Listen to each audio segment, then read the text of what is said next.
So, you have the final book of the Torah for me? Yes, sir, I do. It's called Deuteronomy. Fantastic. And what does that word mean exactly? Basically, that Moses is going to give the law to the people yet again. Again? Haven't we gone over the law several times by now? Oh, yes, there's been repetition aplenty. I really didn't care for most of those laws the first time. Well, we're doing it again anyway. How about this?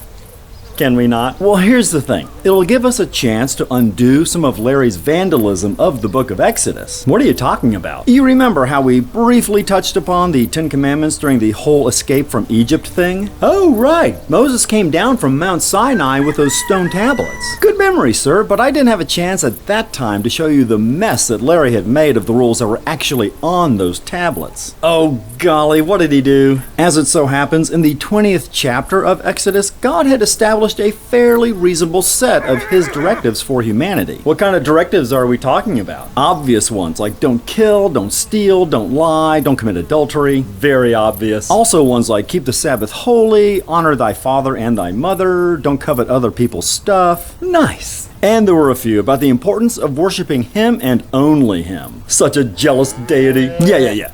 All those make sense, so what did Larry do? Apparently, he was on one of his benders and he thought the commandments could use a few tweaks. Hey, is that the origin of the term tweaker? Huh, that does sound plausible. One for the scholars there. So what sort of improvements did his meth-addled brain conjure up? For starters, he ditched don't kill, don't steal, don't lie, and don't commit adultery. Oh, the really obvious ones. Yeah, mankind doesn't need those. Genius. He subbed in some new ones, I assume? Oh yes, absolutely essential ones like celebrating the festival of unleavened bread.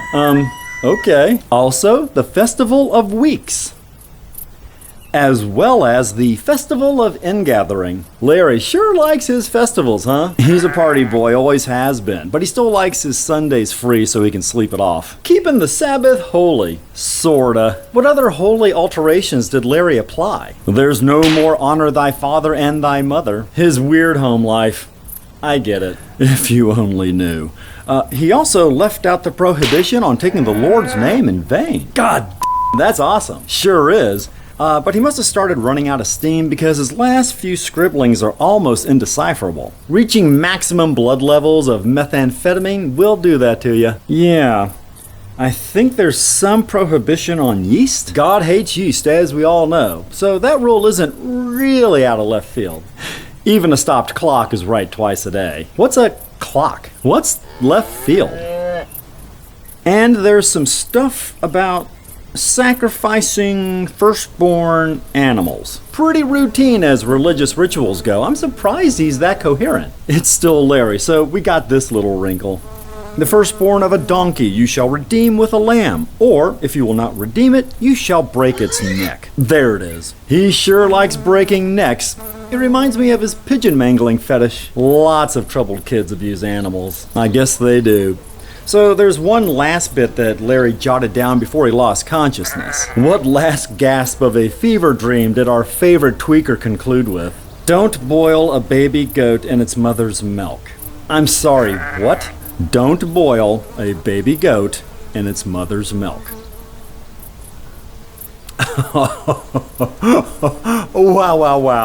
Wow. Boiling a baby goat in its mother's milk is not tight. Yeah, dinner time at Larry's was all too often a house of horrors. I'm starting to understand why he is the way he is. Judge not lest ye be judged. Oh, that's good. Huh, it is, isn't it? So, okay, wow. These are the 10 Commandments now.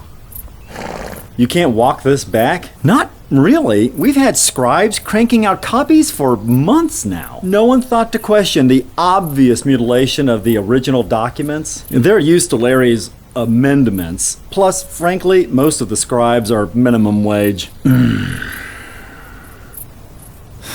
Okay.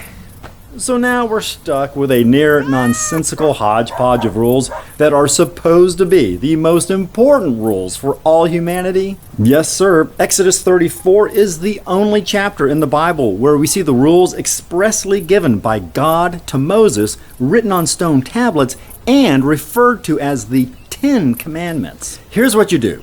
restate those sensible rules from the 20th chapter of Exodus. They're still intact, right? Yes, they escaped Larry's notice. Great. So just write a scene in this new book of yours and have Moses recite those rules as if they're the ones that God handed him up on Mount Sinai. Oh, this could be super easy, barely an inconvenience. Exactly. You need to really sell those Exodus 20 rules as if they were the ones produced from the whole Moses on the mountain 40 days and 40 nights thing. But they weren't. I know that, and you know that. But if you restate them in this new book, people might be persuaded to ignore Larry's 10 Commandments. How about if I have Moses refer to the Exodus 20 rules as the 10 Commandments in Deuteronomy? No, that will invite direct comparison to the 10 in Exodus 34. Just the commandments is fine. Okay, it's just, God, gonna look so half-assed to have conflicting rules. I think you can get away with it for a couple of reasons.